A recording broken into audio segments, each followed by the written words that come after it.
Now, the question has come about that if we treat these yeast and bacteria, might we not increase the amount of these metabolites, these potentially metabolites, toxic metabolites, that are being released from just killing off these organisms?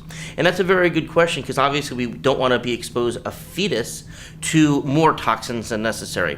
And one of the ways we're able to combat that is by the co-administering of activated charcoal, which is used for all types of drug overdoses, to an absorbent. It's almost like a sponge that can absorb a lot of those toxins before it enters into the bloodstream. So a lot of times what we'll do is we will treat for those organisms, and then about an hour later we'll follow up with a dose of activated charcoal in order to prevent those toxins from coming on board. Now, ideally, we'd like to find these things before a woman gets pregnant, and then we don't have to worry so much about it. But we do have to be more cautious once a woman's pregnant. A little bit less cautious when they're lactating, but still something we would take into consideration. Some of the antibiotics that we will use to treat the bacteria do not get absorbed into the bloodstream, such as vancomycin. So that's actually an okay thing for us to be giving during pregnancy.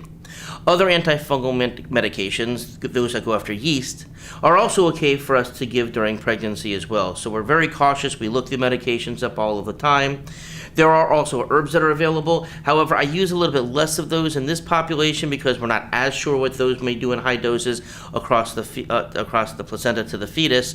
But we stick more to traditional pharmacological agents that we know are safe to use during pregnancy.